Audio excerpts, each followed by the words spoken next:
Unsolved.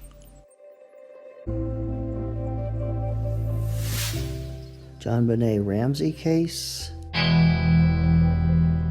Top 10 contradictions. On the morning of December 26, 1996, the Boulder police responded to Patsy's 911 call about a kidnapping.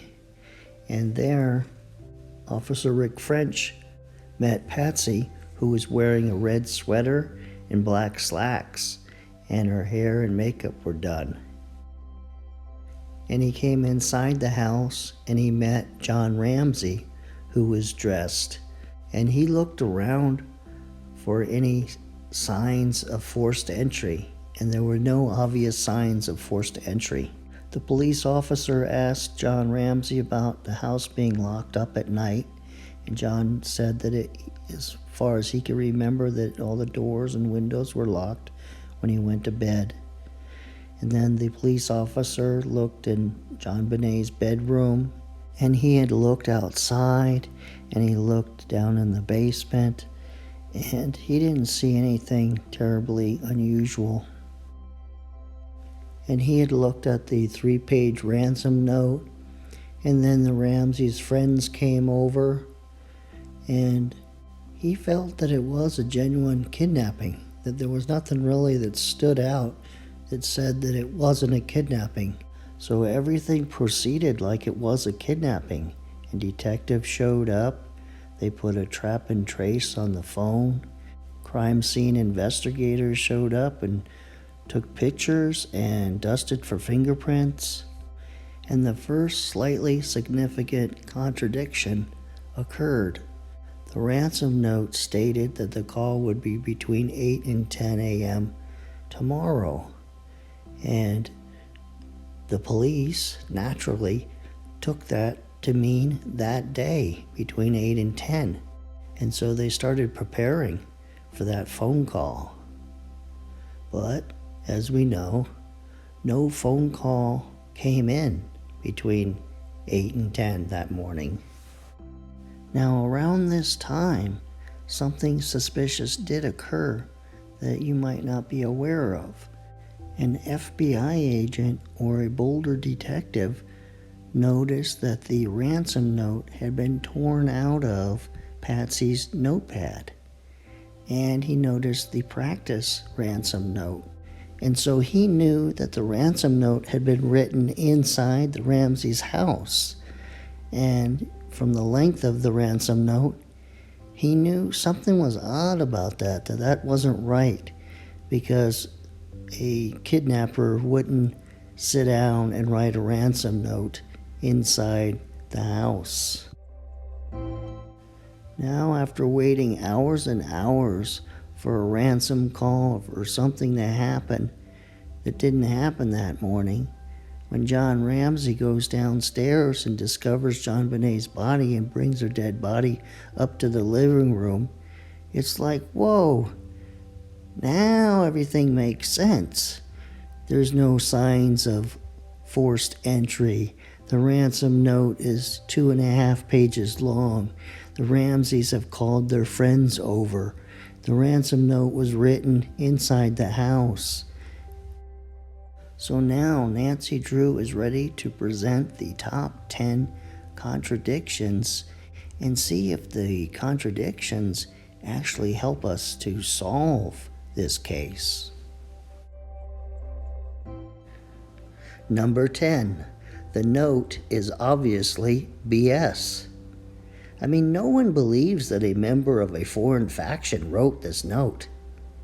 And it also tells you who that foreign faction is. SBTC. So let's look that up on the internet.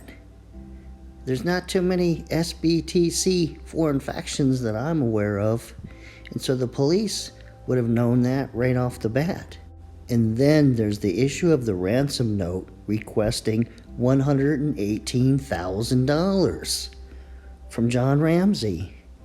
That's like that scene in Austin Powers when he asked for $1 million. If you want it back, you're going to have to pay me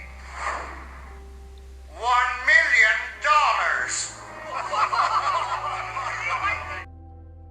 So if there are 3 of these foreign faction members, they each net a little more than $39,000 each.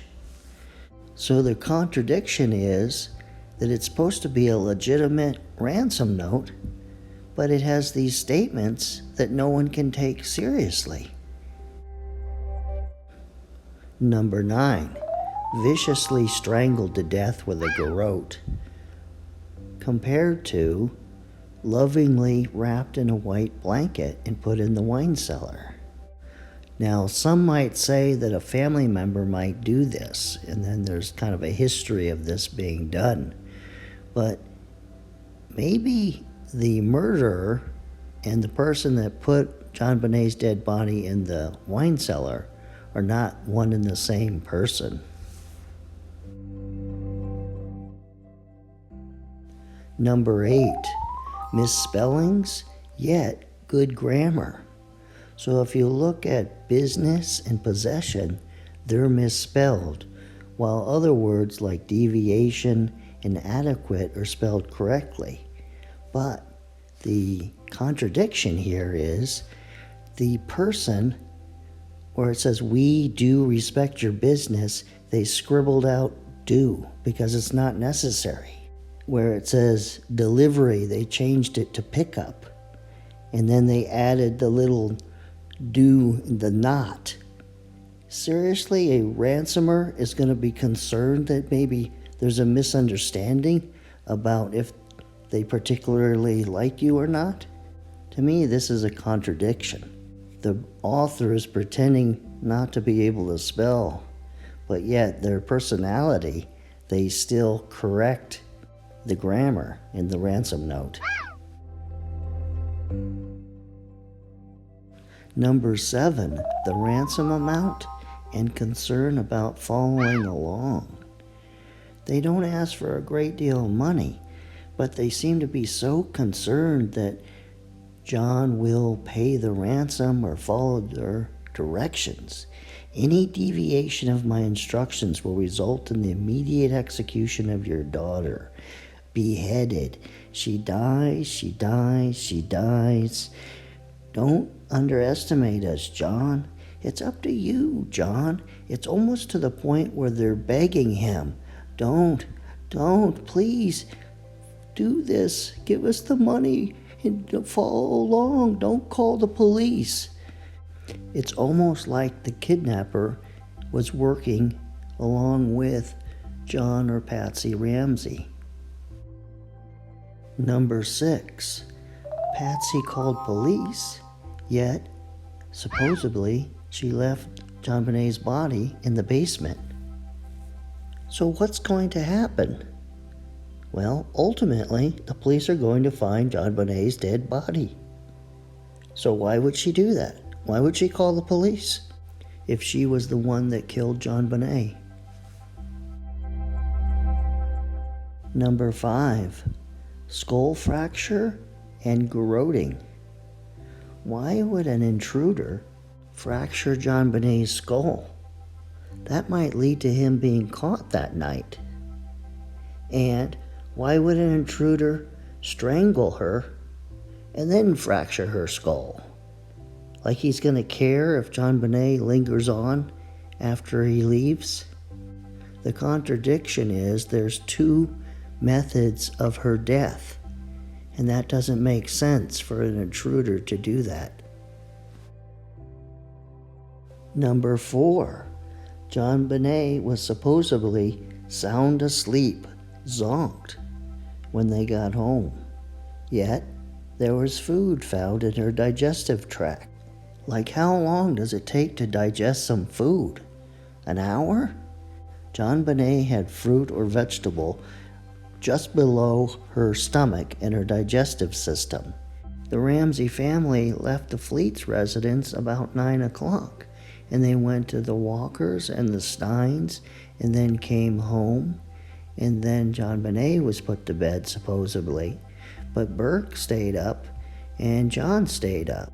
And John said he put Burke to bed about 10, and then he went upstairs, and he didn't fall asleep till 10:30, maybe even 11. And so, if the intruder immediately went and got JonBenet and killed her, it's like 3 hours after the last time she ate. And so, to me, it's impossible, no matter what the food was, pineapple or whatever. She had to have eaten when she got home. Number 3, Patsy wrote the note? No, she did not. Well, with the Patsy wrote the note, she was a journalism graduate, and she was into arts and crafts, and she wrote little things on photo albums.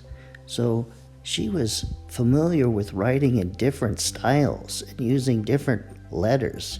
For example, she would write a small a one way one time, but then maybe in a photo album or a craft, she would write an A in a different style. So it wouldn't have been difficult for Patsy to slightly change the way she wrote, because she had been doing that her whole life. Now the police tested her handwriting, her right hand and her left hand, and they always drew the conclusion of being inconclusive. The question remains, if they were confident that she wrote the ransom note, why would they bring her in a second time to test her handwriting, and then a third time? And I think it's even possible she went in for a fourth time to test her handwriting. That doesn't sound like confirmation to me. Number 2, she is safe and unharmed, yet she is dead. Why spend 20 minutes writing a ransom note if you're going to kill her?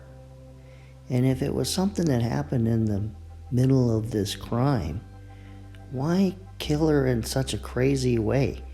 Why not just strangle her with your bare hands? There just doesn't seem to be a reason or an advantage to writing the ransom note. And this leads us to the last contradiction, and the biggest contradiction. Number 1, ransom the body, yet the body is left in the house where anybody can find it. Well, the question is, why didn't John or Patsy remove the body from the house? Well, maybe there was something that stopped them from doing just that. Something occurred and they weren't able to do that. And then you say, well, the intruder, maybe that happened to the intruder. Well, maybe if he didn't spend 10 minutes or more strangling JonBenet with a garrote and spending 20 minutes writing a ransom note, he could have spent some time figuring out how to get JonBenet out of the house. It seems like if this guy could write a well-written ransom note, make a garrote and a special knot to go with it, and slip in through a grating and a window well, and slip out the window well, and put the grating back so no one noticed, it seems like he should be able to get a dead body out of the house in the middle of the night. Please subscribe to my channel. I promise I won't sell your information. You won't be getting spam emails and unwanted phone calls. Well, this ends this New Year's Eve top 10 episode of Unsolved. And I'll see you Friday night with a new episode. See ya.